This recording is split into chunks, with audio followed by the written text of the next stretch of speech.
Born in the heart of Wisconsin, where tradition runs deep and good stories start around a tailgate. Join your host, Eric Tasker, and former Major League pitcher Paul Wagner as they dive into hunting, fishing, conservation, and the great outdoors, and share the stories that come with it. Because out here, it's more than a pastime. It's a way of life. Everything outdoors, and the stories that make good memories. This is Tailgate Talk. Okay, well, it felt like we were doing shows hot and heavy there for a while. It was like, I saw you like every other day, it seemed like. Then all of a sudden the holidays come. Then I do a show with my brother and the fam. Then we go to Indy. And I'm like, I feel like it's been like a month since I saw you. Well, I've seen you. We just haven't talked. Right. Well, Happy New Year. I know that we have seen each other, but Happy New Year to our listeners. Paul Wagner is here. Eric Tasker. This is Tailgate Talk. First full episode after the first of the year. I just dropped a short little brief just saying that we were going to talk about ATA today and just kind of our recap from that and anything else that might come up. But did you have a good holiday? Yeah. I mean, holidays were good. I think New Year's was good. Took the family. We jumped out to the Dominican, spent a little bit of time, a couple weeks or less than a couple weeks out in Dominican. Yeah. I come back and we were going to go down to the ATA. We were going to go down to Indianapolis right away. And I said, you know what? I got to unpack a bag. So you mind if we leave Wednesday instead of Tuesday? Yeah. So, no, everything went good. The family's good. Celebrations were good. Food was good. Beverages were good. So, yeah. How about you? Well, my wife ended up in the ER the day after Christmas.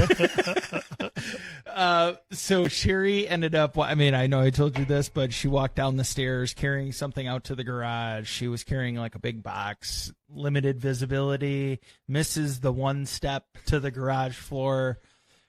We thought that it was a fracture in the left ankle and a broken right fifth metatarsal.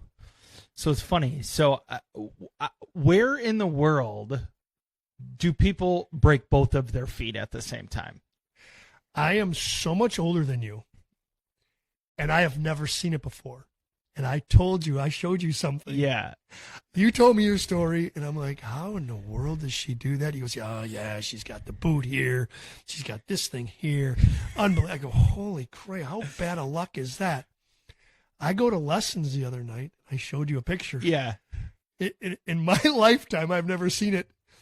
And I got one of my instructors has the same exact problem. What in the world?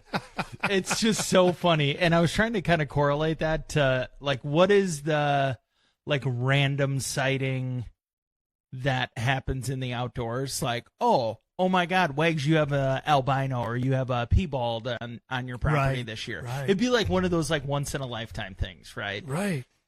You catch the 58-inch muskie. Or, you know, whatever that super random occurrence is. Right. I'm like, oh, my God, how do we both know somebody that did that in a matter of the same week probably? And it was probably about the same type of action. It wasn't like, Sherry, hurry up. The tree's burning. Jump off of the platform and land on the concrete with both your feet. Right. You know, it was like, I was like, Nate, hurry up. Jump down from that tree. That bald eagle's going to get you. Yeah. No, it was a trip, an unfortunate, a step that he's gone down.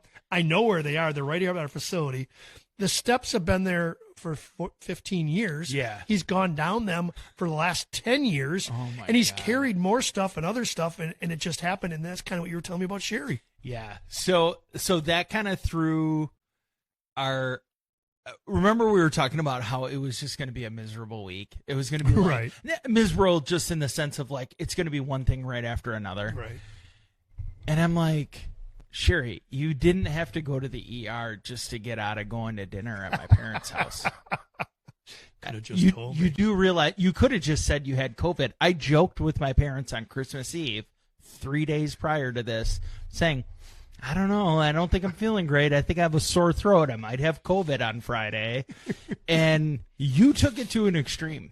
That was a little much. It's a little dramatic for you, but so besides that, it was actually really nice. I mean, we had the stepdaughter was home for like 2.5 weeks, so we kind of just did like a New Year's thing and played pool and threw darts and just kind of rang in the new year that way. And it was good. It was almost too much time, just in the sense of like I can't be stuck at home forever. So I had like the last 2 weeks of the year off, basically. Yeah.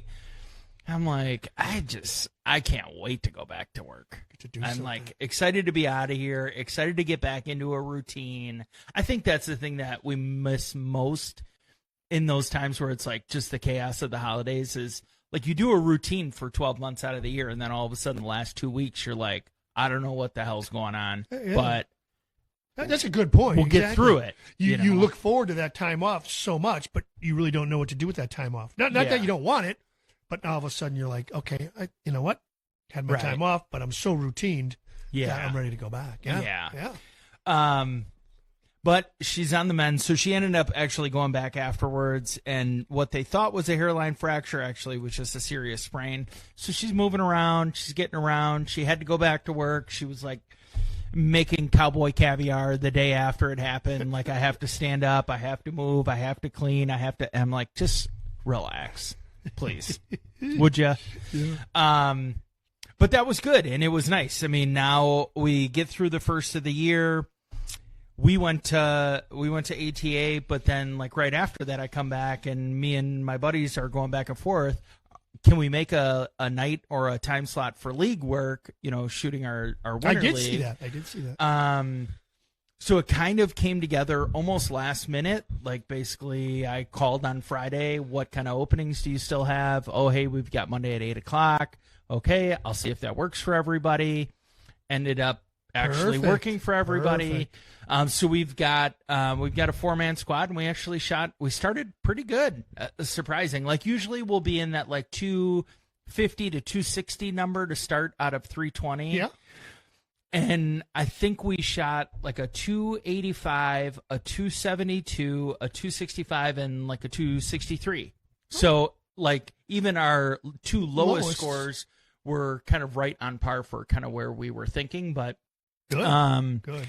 Yeah, so that should be fun. I love doing that just purely for the fact of there's so much time in between the seasons. Like, even if you're hunting until the end of January, if you're going to bow hunt, like, you need to be shooting year round. I mean, if you're going to bow hunt turkeys, you need to be shooting year round, you know, because you don't want to lose your form. You don't want to lose, you know, that like feel of anchoring and just doing a lot of that stuff. So I love it. I thought it was neat the way you posted it on social, just to see it and, you know, see some of the guys that I recognize and see them jumping around and back at it. So what a great way to get back out of it, so that we don't, or get back at it, so we don't forget about it, you know. And that's something that we don't want to. And we're moving into different hunts right now. We're moving into rabbit hunts. We're moving into turkey season coming up. We applied for our bear tags. I mean, things are moving along. Ice fishing, guys are still going up to Bago right now, and they're ice fishing some of the bays. And there's so many things going on, but not to lose focus of what our love is whitetail. Yeah, And I know that my saving grace last year, when our friend Chris Ham from HHA invited us to go to Vortex and to go to Matthews and to go to some of those other ones, I mean, you think about it, and it's like the middle of summer. So if you're not shooting year-round and you show up to that, it adds a little pressure. And I knew going into it, I'm like, I feel comfortable with where I'm at for shooting. Like, I'm not shooting better than I ever have, but I can go and show up and be respectable, you know? Yeah. And so you never know when you're going to get invited to go shoot. Just keep slinging arrows. And what if we were down at ATA and somebody would have said, Chris would have said, hey, you, or maybe one of those guys where they're saying, hey, let's go throw. We walked into that one room. I don't know where I think you pulled off to the side. I probably rubbed my knee. You were taking pictures of Millennium tree stands, seats and stuff like that. And I just looked in and I popped in. I wasn't sure what to expect.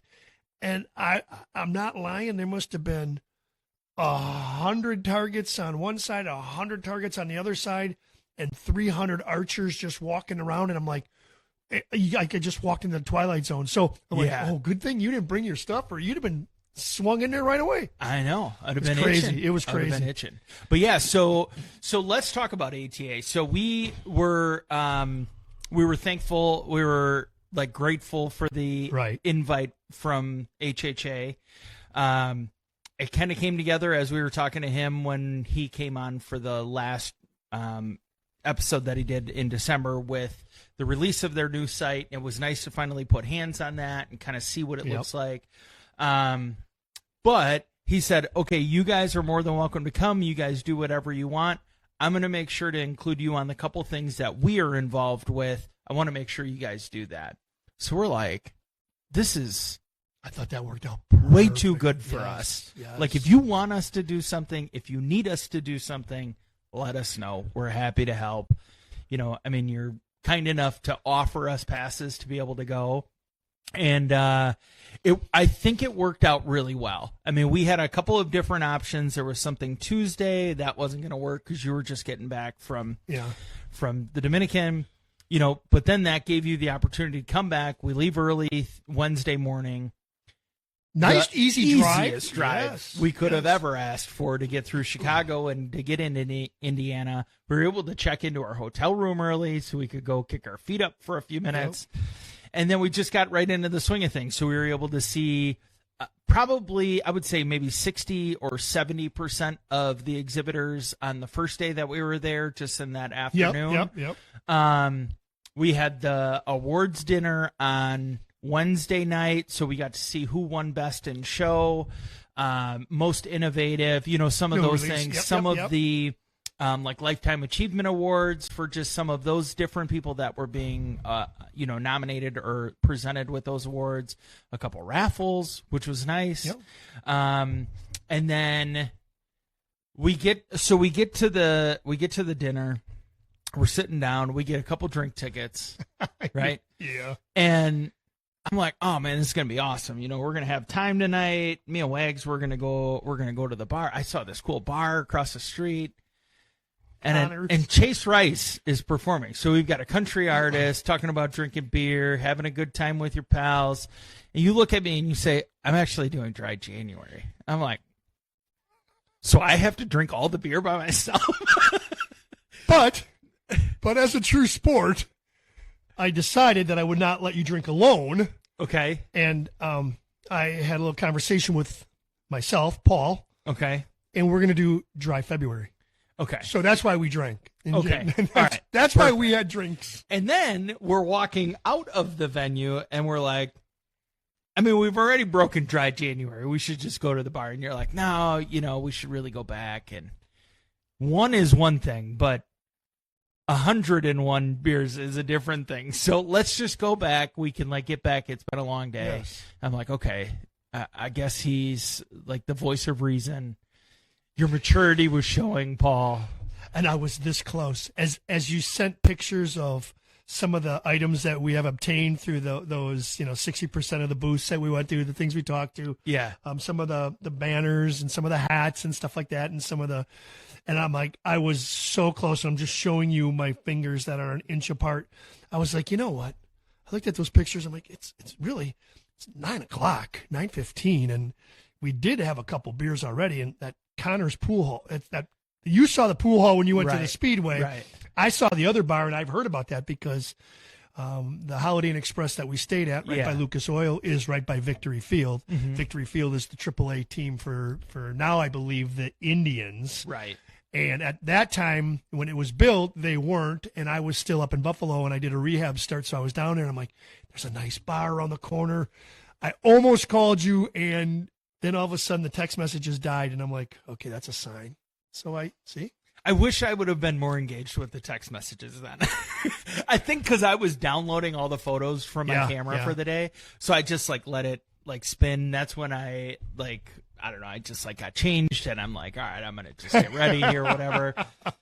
And I kept thinking, I had the thought in my mind, is Wags gonna send me something? You know, it's really only 8:15 Wisconsin time, and it was right at the bottom, like. You go off the elevator. It was 60 walk feet from the door of the hotel. That is why I was really swayed, and I was like, man, I don't know.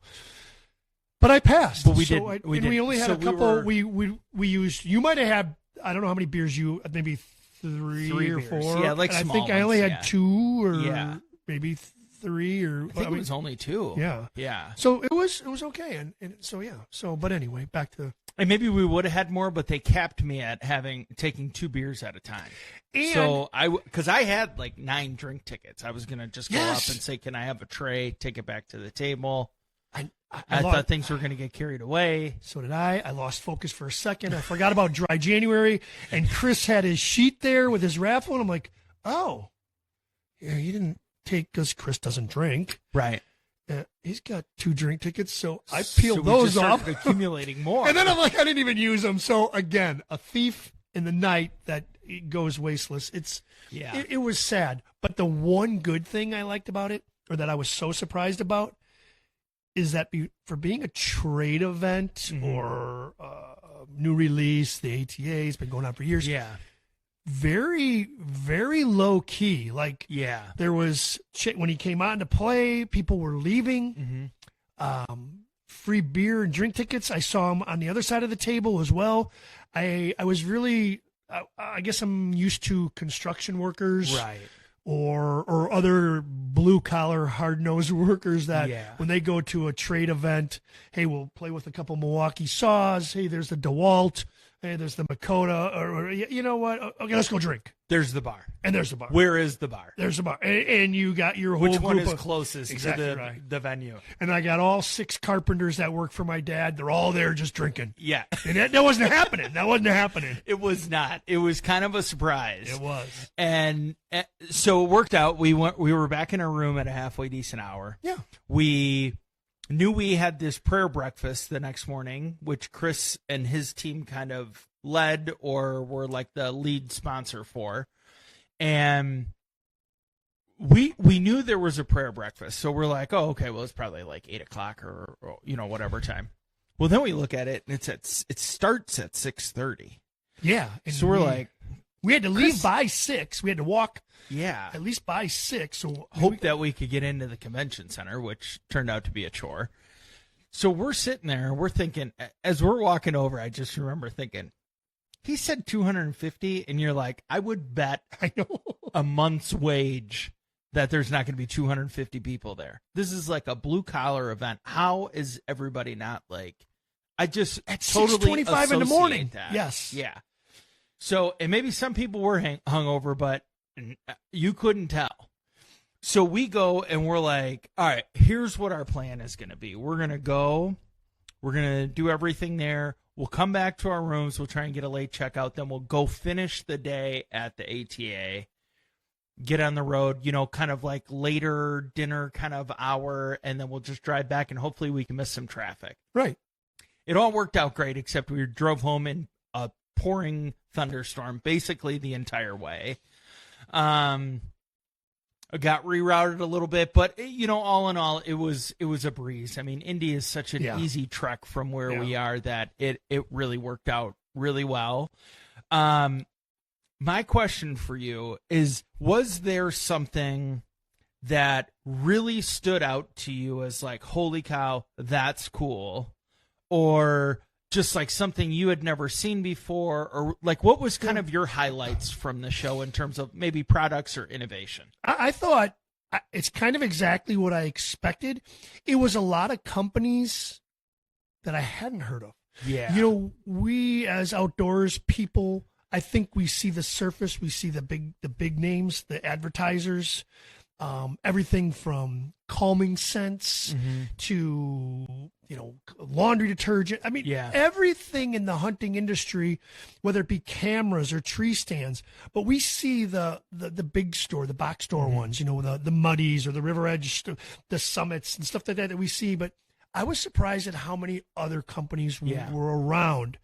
And then the one that obviously I took a little bit of too is when I said, hey, we're walking through this wind. I said, Task, can you, is that lip balm? My lips are chapped.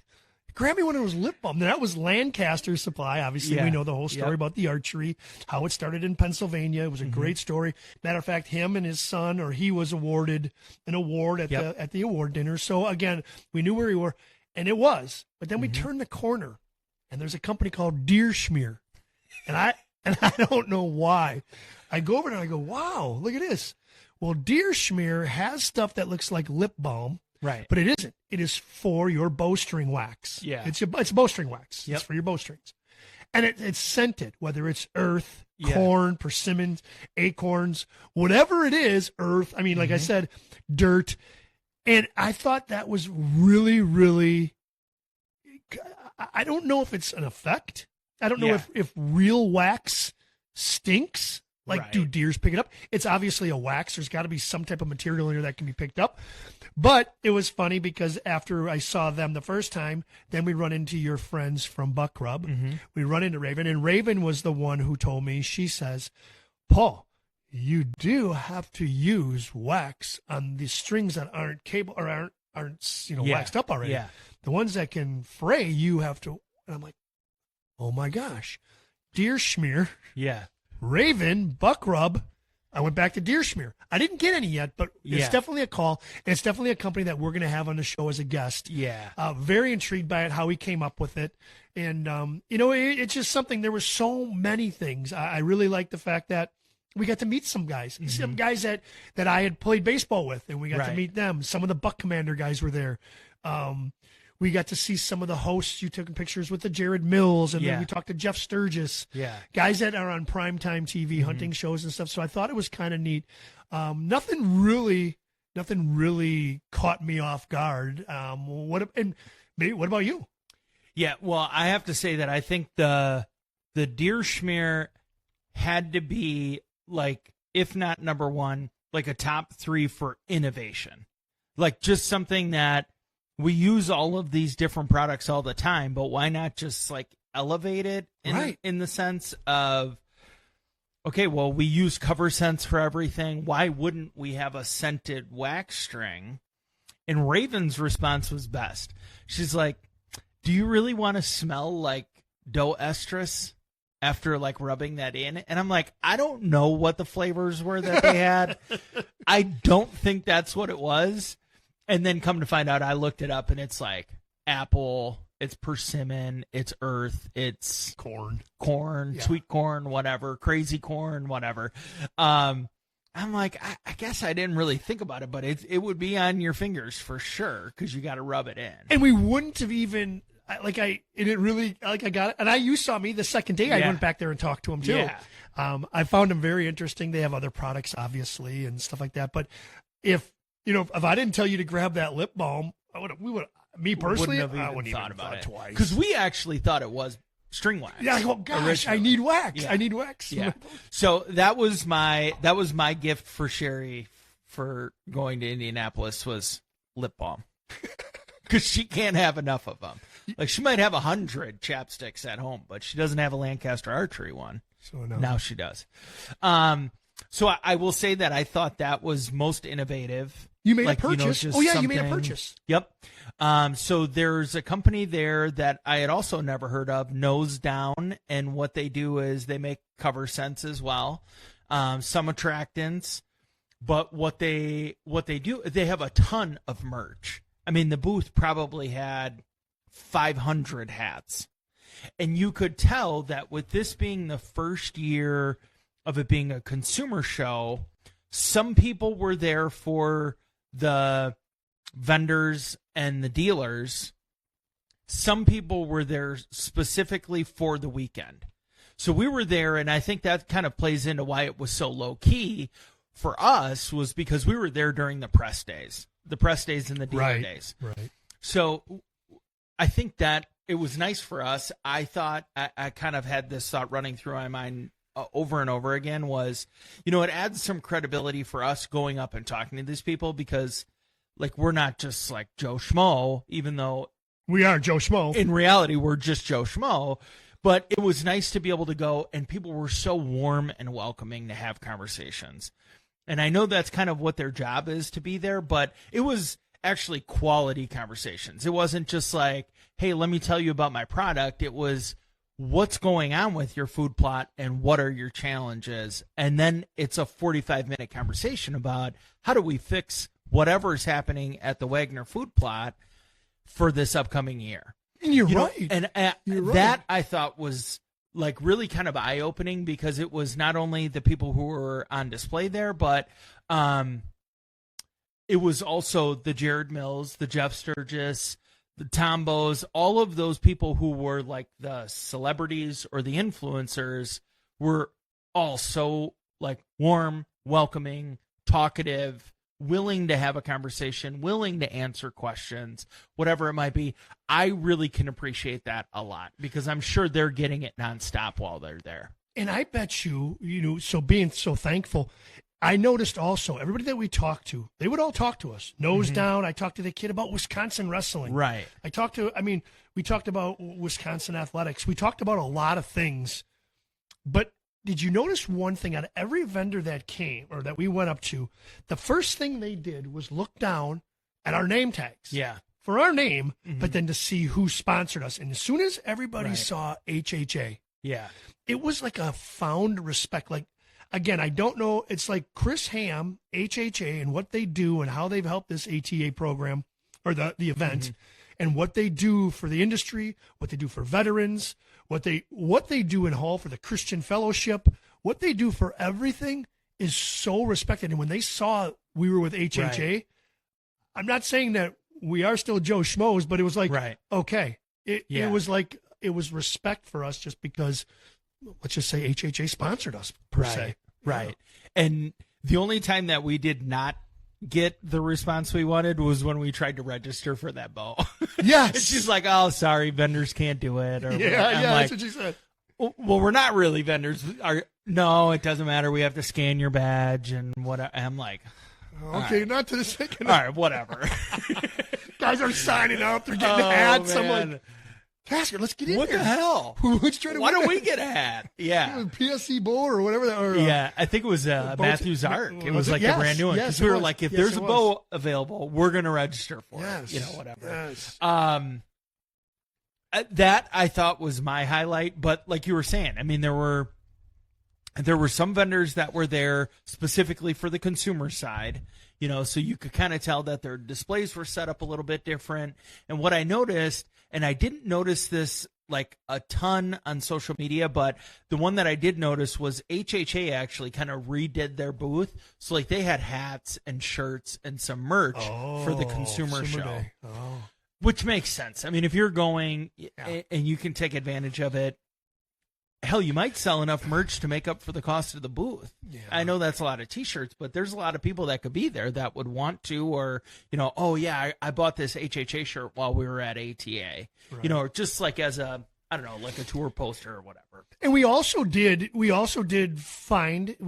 noticed a couple bigger, larger companies that weren't there. And I talked to some of those people when I got back, and their point was being, hey, how do I look at this? So I guess last year's ATA show, each booth, vendor, owner, company was given a survey. How can we make this better? Yeah. Obviously, the participation has declined over the years, and they were talking about that. But how can we make this? And somebody had put in, or one of the options was open it up to the public. A lot of companies said no. A lot of companies said no, and a lot of those companies is the reason why they didn't go. They go to the ATO or the ATA show to sign deals with their dealers. Yeah. And how can I give you a dealer show rate right now, and then 2 days later a customer walks in and gets it? Right. So there was a conflict, and it wasn't a problem that they didn't address or they did it, but it was, I guess, one that they couldn't sleep on. So some of the bigger companies that I talked to didn't want to even get involved with that. And we also talked to a couple companies, if you remember this. I don't remember who they were exactly. I believe one of them was Whitetails Unlimited, which stayed the whole time. But there was another group that we got something from, and they said, "No, don't worry about it. We're leaving Friday morning." Oh, yeah. So I think a lot of people wanted to work with their dealers, kind of get their products sold. They have sales reps. Their reps are there. Their product is there. Is there a new product they want to display and show off and try to win an award? Yeah. Possibly. But a company that has the same thing over year and they're making minor tweaks, they have their reps. They know they can sell it. They send them out on January 1st. Hey, here's our first of the year dealer rep bonus schedule, wholesale pricing. Bingo. This is our show event, even though we're not there. Here's our show pricing.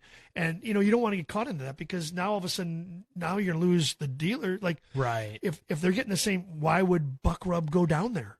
Right. If I'm getting the same deal as these guys that are walking in from Wisconsin, they get the same deal. I can't make it. Right. It doesn't make sense. And I think for And I think for a lot of them, like if it was Matthews, like, okay, Bear was there. Bear Archery was there. Okay, so if they have a dealer price, I believe even if you say you go in and you're like, all right, my 8-year-old bow is just, it's just not, it doesn't have all the bells and whistles of what the new stuff does. Maybe I want to just upgrade. Even if you were to customize it, I think they ship that to your local dealer. Oh, so like if you go to the Matthews website, I believe it would go to Buckrup or Whale's Tails or Westtown or whoever, because they still have to do like final assembly and get everything tuned for it. And that makes sense for that. But remember when we were also talking to the guy with the bow stands or the double man stand? Yes. We really like that stand. Yeah. Showed me the pricing and he said, and I go, we're not going to buy 20 of these. Like, right. My hat doesn't say I represent Cabela's. So I said, we just need one. And then he goes, remember he did. He said, if you want, we'll probably go talk to Melissa. Melissa would give you an actual shipping quote. Some of that stuff. We won't make a budget over that. If it's $100 to send it to you, we'll charge you $100, but you'll get it. And I can see where, there is issues. I can see that. And I can see why maybe some vendors weren't happy with the choice of opening it up to the public. Especially for that bigger stuff. It's one thing, like we were talking about the nose down, for like hats or t-shirts or whatever it is. Yeah, you can sell those there, and that's really easy because it just folds up and it goes in a bag. You can't just say, oh, yeah, you want to take this tree stand home today in the big box? Let me just disassemble it and undo all the screws and put her back in the box for you. Exactly. And then going back to your point, what's going to happen when you open it up to the public. Again, you mentioned this on your Clip It when you were kind of like skimming over our ATA. Yeah. Now all of a sudden you open up to the public. Now you're going to get a renewal by Anderson. Mm-hmm. You're going to get a garage door company. Yeah. You're going to get somebody, because if public is walking through there, there's other issues. Yeah, you're looking for archery equipment. It's a high-value consumer that's walking through. So when you open it up to the public, now you're opening it up to other vendors. You've lost vendor partnership or continued, you've lost a little bit. So how do you make up money with a 3-year deal with the Indianapolis Convention Center, getting booths in there? Now you're going to open it up to gutters and siding and roofing. Right. That was... And I know I said this in my short snippet, was everybody had the same response. For people who, the ladies that we sat with at the breakfast, they're like, we've been doing this for 25 years or 30 years, like forever we've been coming to the show. Right. It's not the same. And we walk in wide-eyed and excited as all get out to be there. We're like, well, we're just happy that it's every single person is related to the outdoor industry. There might be some accessory stuff or some random things here and there, but they all pertain back to food plot equipment. The one place that we had stopped and talked to, they had a plot packer. That what was it called? The Infirmerator 5 or the Infirmerator 3? Gosh, I wish. I just walked right by. Time to buy a new tractor. Guy looks at me. Did you see him? He looks at me. I go, yeah, and he kind of gives me that nod, like, okay, buddy. Yeah. But that's the nice part about that, is that everything was totally related to everything outdoor and hunting. Yeah. So that was really nice. For us coming in from what the Journal Sentinel show looks like now, the closest thing probably is the Wisconsin the Outdoor Sportsman's Expo in the Dells. Yep. That has grown, I believe, and it's been pretty big in size. But then you're going to get your beef jerky companies. Yeah. And that doesn't necessarily make sense. Okay, those smaller local shows, sure, because, Trails End might have a booth there because there's a ton of Wisconsin hunters. Yeah. But at a national show, how do you even find your audience with that? Right. If there's 10,000 people that go there, we've got 50 states. Who knows where these people are all traveling from to find your actual consumer to do meat processing. It was nice not to see. Correct. I guess unless you're, Jack Links, right? Someone, not Jack promoting Links, Wisconsin, the sticks, for exactly. the stand. Yeah. Maybe that's what they would do. They could do. Was there anything that you thought this is for sure going to be there and it wasn't there? Huh. I thought, even though, like Matthews, like we talked about, certain boat companies didn't release prior to the, so HHA released that site December 9th. Yeah. I believe if you didn't have a product to new release to launch, I still thought just being a name in the industry, you would be there. Yeah. But no, not yeah. I mean, I did think that there was going to be more. Like, I thought a Polaris dealer would be there, a Can-Am dealer. I thought there are a lot of electric bikes, the Rambo bikes, those electric bikes, the new. I mean, there's a bunch of new companies coming out to compete in that market. There was also a 4-wheel. Did you see the little 4-wheel like a scooter bike? But I thought maybe like a major, like a Polaris. I didn't know. I just thought maybe, let's just say you're a bow shop, Buck Rub Archery. I use it because we see them and you shoot there and we know everybody there. That if they would say, hey, I tell you what, here's the deal. You promote it. You put this Polaris Ranger in your shop, bow repairs, go to your local bow shop and we'll give you for X amount of dollars and you can make a profit over MSRP or something like that. Right. I thought maybe something like that would have been there. And then other than that, I was really surprised that there was no over. I know it was archery, but I thought there would be, besides the one hydrocoating company. Yeah.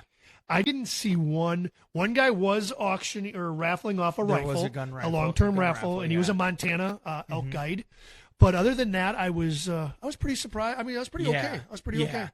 I was surprised that Matthews and Hoyt weren't there, being the flagship show for the archery community. Now, what we have to remember is that SHOT Show is next week. So it's tough because, these shows, it's like it just gets harder and harder to go to all of them. And where do you spend your resources? So the Vortex optics, the Loophole optics, the Burris optics. The only optics company that I saw there was the Buck Commander, the Buck Ops. And that was strictly for that's that rangefinder for the crossbow. So I was expecting to see them there, but not disappointed in any way that they weren't. I mean, it's you can't be everywhere. So many broadheads. There's one guy up here that's called Steel Broadheads. I listened to him. I didn't talk, but we're gonna give him a call and try to get him on. He said, well, we're gonna tell him that he said he was available and find out when it is. And but there were so many different broadheads that I thought some of them. I don't know if you saw them. There was a couple that looked almost like caveman-ish. It almost looked like it was like an arrowhead you would go find up in the Dells walking on the side of the river. Yeah. Or in a field that the farmer just turned over. And I remember when we were kids, farmers would turn over the fields and we'd go in there and he'd say, any arrowheads you find, you can keep. But when you're looking for arrowheads, please pick up rocks. So we, dumb kids, were like, okay, and the farmer's laughing as we're picking rocks out of his field for him, dumping them in the bucket of the skid steer or the tractor, and we're doing his job, and we're looking for arrowheads, finding one or two of them, but we just moved 17 tons of rocks. Yeah, I was going to say, 100 hours of labor for not a single broadhead. But I saw a couple of those, and I don't know, I didn't really stay there to listen to his spiel per se. But they were, the cuts were still 7/8", 2-inch cuts, chisel tips still, worked out, but with a double blade. It was just things that were just surprising. But anyway, the broadhead selection was kind of crazy for me. Yeah, and I think you said steel. Was it the Speed broadhead? Speed. Did I say steel? I meant Speed. And so that was one of the brands that I walked in, and I'm like, they have like a 40 by 40 booth here, and I've never even heard of them. That's right. That's what you did say. And it wasn't put together in a day. It was something that travels. It was well thought out, nice display. It had everything you could ask for there. I mean, they had multiple different displays, perfectly set up for a trade show, 4 displays on each corner of the booth. Yep. It was really well done. and you had mentioned this too, and I just want to reiterate it. There were so many companies there that I had never heard of, and it's almost like they use that as a launch pad for their brand. Probably, of going to something like that, and they're just hoping that one time. The one thing that I did buy, that arrow offset for fletching that I bought from that one guy, he's like, Lancaster Archery came over and did a video on this, and I say, yeah, my buddy who basically runs a bow shop out of his basement had reshared it, and so that's who I'm buying these for. I'm gonna just buy a pack and I'll ship it to him. He's like, honestly, we are so overwhelmed right now. There's no way that we'll catch up with the demand. Really? And that kind of a story is everything you could hope for. I mean, who doesn't go into a trade show thinking, boy, if we could just sell 50 of these packages, 50. And then all of a sudden you're so overwhelmed that you can't even handle the inquiries, the likes, the shares, the follows, everything that goes with that for just a little one-man shop who just created some innovative product that he saw a need for, used his 3D printer to print these little plastic offsets, and all of a sudden, Lancaster Archery walks up and is like, you know what? That's a really great idea. Let me shoot a video on that. And it boom. Blows up. And you spent good time with him. Yeah. You talked to him a while. Yeah. Well, and I just, I wanted to kind of hear his story, and I wanted to hear how he thought of it. And, he's like, oh, well, do you fletch your own arrows? And I'm like, well, I have a fletching jig, but I mean, I've tried it a couple times. I'm worried about scraping off the carbon on the arrow, and so we were kind of going back and forth about that. Speaking of that, just because I just went to interrupt you, did you also see he also had this bottle? You can just dip it in there and it'll come off. You don't have to scrape. It just comes right off. And it's reusable. I would have bought that. So it's a bottle about the size of your Yeti. Yeah. And you just stick it in there and it comes right off. There's no scraping. There's no nothing. It comes right off. Yeah, and then I'm going to have to find that. Yes, you find that bottle, and then he's the one who told you, see this? And you go, yeah, it looks like something I had. He goes, this is 25 years old. Remember? Yeah. I mean, so, yes. Because in that, he had a Bitzenberg jig, because I was just telling him I got this, for 20 years. OMP, like October Mountain Products is the brand. Well, they had come out with this fletching jig last year that was like another ATA product from last year that like blew up, and they didn't have stock until like October. Okay. So it was like a 10-month lag for them to actually get this launched.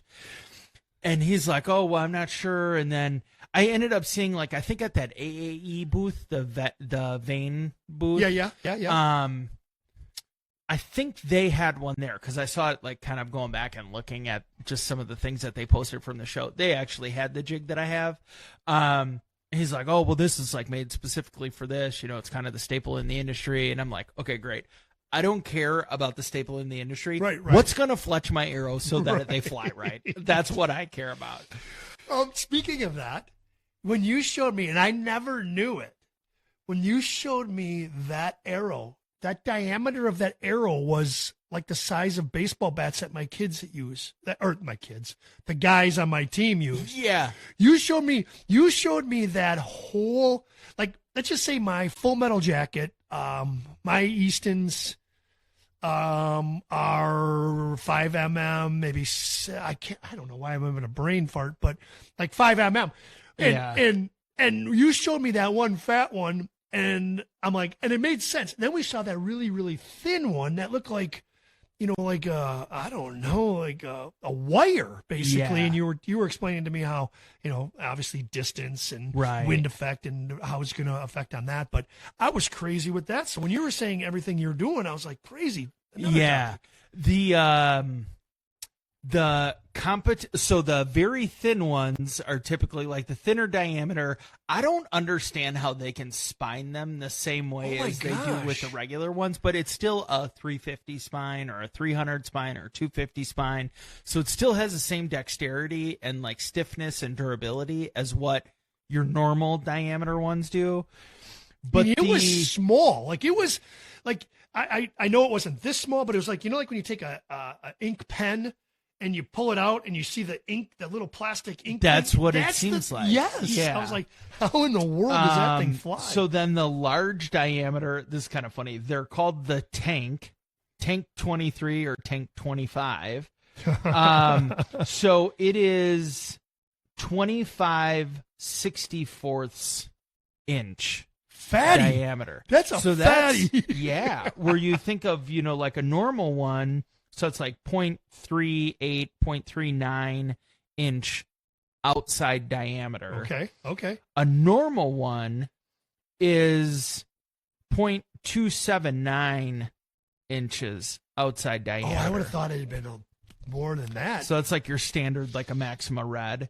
That is like a 30 or more % increase in diameter. Yes. And the reason for that, of course, is so when you're competition shooting, as long as you break the line on the target, whether that's 3D or competition, it counts.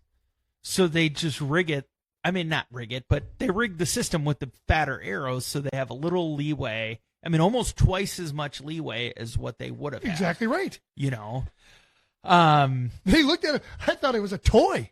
But then you see that super skinny diameter, the normal standard diameter, and the fat chunky one, and you're like, what is this? Like a snow marker for our driveway? I mean, the things are huge. And it's really jarring to see them right next to one another. Because that's where it's like, oh, okay, well, yeah, it's like a big arrow. But then you take the small one and the fat one and you put it next to it, and it's like 4 arrows in one. Yes. You showed me. I thought you were joking. Yeah, what is that? Is this like a... I know... It's sometimes it's a prop. That's what I thought. Hey, here's how we're going to show you. This is what we are doing. This is Carbon Express is doing with their new arrows. We're going to magnify this. This is just a sample piece that the Rapala lure that's like the size of me. Yeah. Oh, we're going to fish with that? No, it's going to hang up on the ceiling, on the wall at the bait shop. Go at the bar. Yeah. So that was cool. And then I'm trying to think if there was like anything else that really stood out to me. I feel like... What about the woman that we had the conversation with when I was also intrigued by those ghost blinds? Oh, yeah. So Summit Stands obviously has their 3 stands. Summit Outdoors. Yeah. I'm sorry. Summit Outdoors. They have like a turkey, almost like a turkey branch. Yeah. Where they have, seats, those cellophane, the cotton or the gel seats. Yeah. They have long chairs that you can actually get down 3 inches off the ground. Those ghost blinds with reflectors on it where you can hide behind the panel. And I just was intrigued by how when I saw them, one was almost a mirrored image. Okay. And I got it. When she showed us, examples of it in the field, it works. Yeah. But I'm looking at it, I'm like, what about sun comes up? We turkey hunt in the morning. Right. Sun comes up. Is there a flare? Is this turkey or glare? Is this turkey is Tom gonna come strutting in and all of a sudden look and he's gonna get glared in the face? And I hope it gets confused so you can shoot it. His face are just a little bit longer. Fall down. Okay. But it was kind of neat because you could also flip it around for a camo background. Yeah. But again, they had some innovative things for the turkey hunter. Seen them before, heard about them, maybe on paper or on TV or something to that effect. Never seen it in action. I think it would play. Right. I really do think it'd play. Yeah. We sit in ground blinds here. I'm not a kind of guy who hunts an open field. Right. I don't try that often anymore. I don't jump onto a parcel, try to cut them off where they're going to go roost. I don't do that. But in the day, I still have all that stuff. I have a netting that goes up in front of me. But I thought that was a neat product. You know where I could see that being super effective is sitting by your blue chair. Oh, yeah. Because that's kind of like you're crossing there in like that, alleyway there. Yes. That I think that could be a total game changer. Absolutely. Of just sitting there with one of those turkey chairs and sitting on the ground and, either up against a tree or whatever, but having that in front of you and just being able to see massive intersection. Yes, perfect totally example. The spot to use. Especially when they come out of roost and they're coming up to the food plot. That's a perfect spot. That's your kill spot right there. Yeah. If you have that. Right. What else? Okay. Yeah, I don't know. I mean, I think that I will say that, just to reiterate this, I thought it was so nice just to go and to have really normal conversations with people, because they were so welcoming. Of course, they want to sell you something, but it never felt that right. way. It didn't. It was like, hey, if you have questions, if you have like a scenario you want to talk through, whatever it is. Yeah. Anybody and everybody was above and beyond kind, generous, informative, all of the above. That it certainly exceeded my expectations just for the overall experience. But that was like that was everything I could have asked for in all those conversations that we had. Everybody was like, yeah, we'll come on your show. We'll do this. Let us know if you have questions. I mean, they were all just so willing to share information, which was really nice. We did have a Where's Waldo. Do you remember this? So we're walking and I see a couple guys and I don't know who they are. They're talking. One guy's really tan and the other guy put together. I mean, they look, good looking guys. And I'm like, oh, Tasca runs into the Yukon Moose. He's like, holy crap, you know who that was? I go, what are you talking about? What you do? Watch out for those things. Yeah. He goes, that's blah, blah, blah. We got to go find him. I got to ask him some questions. I go, oh, does he hunt? He goes, no, but I want to ask him what kind of camera he's got. Yeah. So tell us that story, because that was one. Yes, I didn't mean that to avail. I was like, so then we try to find him to no avail. We ran into this guy. He was always talking. We go up one aisle, come back the next. Right. There he is. He was at the Speed Broadheads booth for like a day. Then we're like, okay, we're just going to go up and talk to him. Let's just get this over with rather than run in. And then he was gone like a ghost. Yeah. Go on. So there's three influencers and people who I think are like positive contributions to the outdoor industry. This guy, Ty J. Jordan is his Instagram handle. That's the guy I wanted to ask about. He was the darker skin guy? Yeah. Okay. He lives in Utah. The majority of what he does is he films like his 3D archery shooting in the backyard. Like in his backyard is like, it's Utah, so it's like, they might as well be at the national park out there with like the beautiful cascading rolling hills and all of that. So his archery target has a backdrop of gorgeous like browns, tans, orange mountains in the background. So first of all, very visually appealing just for the backdrop and the setting of it, but he does really nice quality video. So I want to know, okay, how far are you shooting and what kind of a lens are you using? So I wanted to ask him that. So then we see another guy. He was chatting with Scott, who is a guy from, he owns and runs an archery shop in Georgia. He goes and films like product reviews, new product launches, a lot of that stuff. But he also calls out a lot of the bullshit in the industry. So these two guys were together, but not really together. They're kind solo. of, yeah. They're Like they are two separate entities, okay, but okay. they just do a lot of stuff together when they're together because one's in Georgia, one's in Utah. Gotcha. He was another one that I just at least wanted to introduce. We've like commented on each other's stuff and all that. So I'm like, oh, what a perfect time to be able to do that. And then another guy, White River Rambo, I think he's like, I think he's an Indiana guy, but he, I think, does the most informative, like explaining like whatever questions you might have. Tell me what the different arrow spines mean. Okay. And he'll do like a super in-depth, very engaging, like almost educational. Yeah. And so then I never even told you this. So I posted the video and he saw it on TikTok. White River Rambo saw it on TikTok. He was the older guy with the beard. And, he sees it on TikTok. He comments, and I had filmed that from outside of the hotel, and I just said, oh, yeah, here we are, Lucas Oil Stadium, whatever. And he's like, so you mean to tell me that we were at the same show and we stayed at the same hotel for 3 days. And we didn't see him. We didn't run into each other. And I'm like, I'm sorry, man. I'm okay to be overbearing sometimes, like when I want to like go and say hi to somebody, but if you're in the middle of a conversation, I'm not going to be like that annoying fangirl that's going to go up to you and be like, oh my God, take a picture with me. I wasn't going to do that. So I'm like, well, we've got time. Now, if we're invited again for next year, which fingers crossed we are, that I would do like a little pre-planning.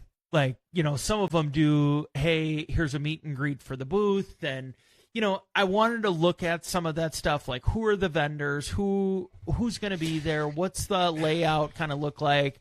Well, I was playing nurse for the whole week before we left, so I didn't really have time. But next year I'll have a better game plan going into it. You're right. And remember, it was on the board. That's how we knew when we walked into one area at about 3 o'clock where we went to the HHA booth, and Chris wasn't there. Right. And then you said, remember, we just looked, and I forgot, it said Chris was speaking on one of the rooms or one of the convention centers or one of the, those conference rooms from 3 to 4. So, there is probably more we could take advantage of more, and we kind of talked about that on the way home. Like maybe we would do a 2-night stay this time, and maybe we would get there late on Tuesday to be there for the dinner that we got invited to, and then that way we've got all day Wednesday to have those long conversations. Thursday we can do the breakfast and then we can leave if we want, if we're done or if we go. So, lessons learned. All in all, we finally went to ATA. We went to ATA, and you know what else, too? Real quick. We were walking and talking, and granted, it was much smaller than it's ever been in the past, but there was never one time where, like, I don't even think we went to the bath. I go to the bathroom. Right. When I get out of the bathroom, I got to go again. Yeah. And I didn't go at all. We didn't stop. We didn't have any concession stand. We didn't have any pot pretzels. We didn't have any sodas or waters. We walked and talked. I did steal a couple Snicker bars from that guy. Yeah. Them were damn good. I had 2 little ones, and I'm like, oh, it's hard when you got a bucket of candy out. I know. I could take a couple Lifesavers for the road. That's why not? But I was like, we went through it. We did it. We continued to walk. You ran into a couple guys from the OKS. I mean, you ran into some people that had to talk, and then I continued to move around. Then one time we had actually set down some stuff. I think you set down your camera. I set down something, and you went a little. But either way, we always came right back, and we were just moving along. We never really stalled, and I never really looked at you, or you never looked at me and said, hey, you want to just go sit down for a second? No. Yeah. It was nonstop. It was just it was a really nice action-packed 36 hours for us. Yeah. Just what a cool experience. Okay. I mean, we're at 58 minutes. So let's talk. Well, next time we'll talk about the guys that we talked to. We'll talk about we'll talk about Tommy Martin. Yep. Tombo. We'll talk about the good conversation we had with Jared Mills. Yeah. The little things that he had talked about and the Jeff Sturgis stuff. Yeah. Unfortunately, we left that night, and Jeff had told us, and if you're not familiar with Jeff Sturgis, him and his wife, Jen, are both hunters. The biggest thing I took out of that real quick I want to hit on is when we were talking, we're always talking food plots and stuff, and he kind of reiterated exactly what I was feeling. Water is the most important. Yeah. Jeff told me that the last 2 bucks that he just shot, the 2 Monster 170 pluses, over water. He just said 2 weeks ago, Jen shot hers over water. Yeah. Those were the big things. And he always does, if you don't know who Jeff Sturgis is, he always does things on camera, and he always has a white washboard, and he gives you dates, and he's usually pretty close. He's out of southern Minnesota, right by that Buffalo County, Trempealeau, Iowa corner on Mississippi. So his timelines are pretty similar to us here in Wisconsin. And I like the way he talks, and he goes, hey, Paul, well, you heard him. Hey, why don't you just stay and I'm doing a whiteboard. And I go, we're leaving. We're leaving. But again, we talk about him, Jared Mills, Tombo, the things that we learned there. I mean, so many good people that we can talk about next time as well, the personalities. Yeah. Nate Hosey. Yeah. And one of your friends. What a perfect way for an artist to play at a trade show was in an elevated blind that was like a huge monster, like 6-foot by 6-foot platform or whatever it was, right in the middle of the convention center, up 12 feet, 14 feet up in the air, and he's just playing his tunes, and he's got his chords run up there and all that. I'm like, oh my God, that's so great. I remember, I couldn't remember. I thought he was a baseball player, and I know that. So when we ran into him in the hallway and talked to me, he said, no, I don't play baseball. He goes, I don't know, I just play music and shoot deer. And then you had talked to, who'd you talk to? Pat? You talked to somebody. Yeah, one of our buddies. Oh, yeah, the guy paints his face. And I went, oh, yes, that's who it is. Because when I say Nate Hosey, I always think of a guy back in my day when I played Dwayne Hosey. Now, Nate Hosey's a white guy. Yeah. Dwayne Hosey's a black guy. Okay. I don't know Dwayne that well. I just know about his baseball career. But every time I saw him, I kept saying to you, hey, there's Dwayne. And you're like, who the hell's Dwayne? Why does his name keep changing? Dwayne Hosey. I know he was the number one pick and everything. But what a great time. And then the other one thing, I know we got to go, but I don't know about you, but I kind of teased you a little bit. The Holiday Inn Express has this machine, and I checked into it. It makes pancakes. Okay. So that little pancake machine. Yeah. First off, guess how much it costs? I'm gonna say $10,000. Oh, I wasn't gonna say that much. It's $3,700. Okay. So you push this button, and you push how many pancakes come out. Yeah. Boom, 2 brand beautiful pancakes. Perfect pancakes. Boom, boom, boom, boom. And I told Tasker, I go, how do you eat pancakes? And he goes, oh, yeah, well, whatever. He had a couple on butter and syrup. So I take the first one that falls, and I cover it with peanut butter. Okay. Then I take that second pancake and I put it on top. Mm-hmm. Put a little bit of peanut butter around the edges, kind of like, frost it like a cake. Yeah. And then just overload it with butter syrup. And I go, have you ever eaten it this way? Tasker goes, nope. And I broke it off. I didn't bite on that. And I had a little piece, a chunk, probably about 1 inch by 1 inch. And I said, you know what? I'd really love for you to taste it, but this is the best bite. I think that's the best bite. I can't give it to you. I'm sorry. Well, next year you can try it. We'll do it next year. But outstanding. We had an outstanding time. Holiday Inn Express was great. The girls at the front desk were awesome. They helped us. They let us check in early. They let us stay later. Let us catch a couple naps before our long ride. So again, tip out to them. I think we'll definitely stay there again. Yeah. It was not a bad walk. Yeah. But again, we didn't have snow and -degree weather, so maybe things will change next year. But again, it wasn't bad at all. Yeah. All right. So that's it for the big ATA show. I'm glad that we did it. Just so much to come from that. I mean, I'm just looking at the table here, and we've got a dozen business cards for conversations to be had, and those will happen just throughout the year as timing is right. I mean, we talked to a safety harness company that would make sense as we're getting into our prep stuff. All in all, Chris Ham, thank you, brother. We appreciate you so much for letting us tag along. And next week, I think our plan is that we're going to go out and we're going to talk about toys. And when I say toys, I mean your ATVs, UTVs, pickup trucks, whatever that might be that you have for fun, boats, all of that. I believe our plan is to go out by Charisma Customs and talk to them. So our sponsor of the show, who does ceramic coatings, paint protection films, maybe you want to upgrade the stereo in your side-by-side, whatever that might be, anything auto aftermarket, boat stereos, dash cams, a lot of different things that we do. So I can't wait for you to meet Chad. Chad's a riot. And I think that it's going to be a fun conversation. And I just told them, hey, if you want to come on for 20 minutes or 30 minutes and just kind of talk generally about, what do you see and how have these items protected, different UTVs, ATVs, whatever it is. What have you experienced in just some of that stuff? But tell me why an outdoorsman needs to know. Yeah. Like, what is it that is so important? I always think like driving through on trails and there might be a tree branch or something that comes over. I mean, you'll get scratched up easy if you're driving through close enough to that stuff. So Charisma Customs in Delafield, for anything that you need, if you're freezing right now and you want a remote start, they've got plenty of them in stock and they'll be able to get you up and running. So give them a shout or visit their website, charismacustoms.com. I think that's about it, man. An hour and 5 minutes. Boy, we get away from that radio format, and yeah, it goes crazy. These shows might be 2, 3, 4 hours long.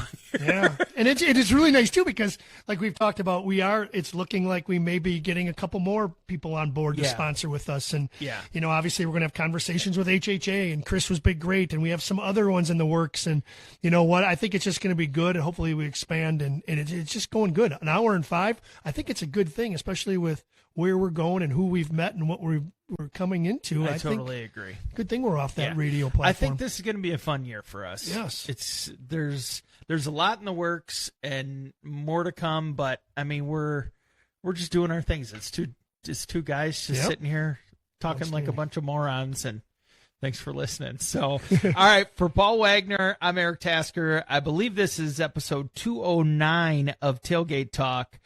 And find us anywhere that you listen to podcasts, Apple, Spotify, iHeartRadio app. And we will talk to you next week.